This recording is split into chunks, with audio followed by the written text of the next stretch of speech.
woman noticed that it was quitting time. She immediately stopped working and took off her gloves. Everyone asked her, confused, what she was going to do. She said, "I'm off work." The factory director was furious when he heard this. The repair was clearly only one final step away from being finished, but the woman insisted on leaving. Facing the supervisor doubts, she explained that she was following the new factory rules issued by the director. The rules stated that employees are not allowed to operate any precision equipment after the end of their shift. Otherwise, it could cause a safety accident. The director understood that she was doing this to retaliate against him, all because the woman arrived at work 1 minute late a week ago. The new director deducted $100,000 from her year-end bonus as a fine. The purpose was to show authority in front of other employees, but he didn't know that the woman had worked overtime until 4 a.m. to solve a technical problem. To get revenge on the director, from that day on she came to work and left on time every day. She didn't care even if the machines weren't repaired. Seeing her turn off the machine's power, the director angrily accused her. He argued that once the machine was powered down it would have to be recalibrated upon restart, but the woman insisted she was acting in accordance with the director's new rules. Otherwise, if something went wrong she couldn't bear the consequences. She knew this would offend the director,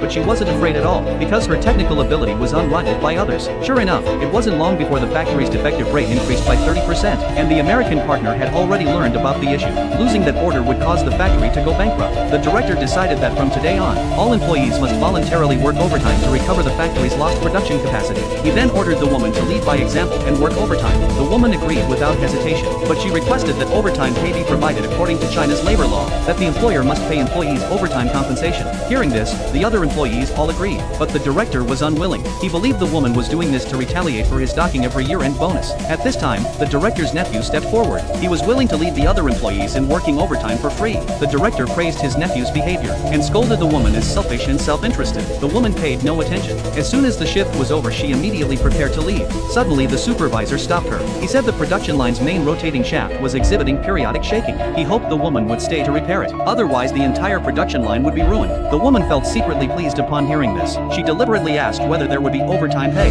If there was no overtime pay, she would not contribute her labor to the factory for free. At that moment the director's nephew came over. He said he could easily fix the production line. After hearing this, the woman deliberately said, "Since you can fix it, then I can go home." At midnight, the woman suddenly received a phone call from a colleague. She learned that the young man not only failed to repair the production line but also accidentally deleted the most important application program. Upon hearing this, the woman did not become anxious. She told her colleague she had already finished her shift. Any problems could be dealt with when they returned to work the next day. The next day, the director saw the woman stroll in slowly. He scolded her for not coming last night to fix the production line. He concluded that she had done this to retaliate against him. The woman merely said softly, "Since I don't have a year-end bonus, then I have no obligation to work overtime." The director was furious when he heard this, but he had no way to deal with the woman. He could only sulk angrily in his office. After all, the woman was the factory's best engineer. The director, intending to seize her technical know-how, planned to fire her.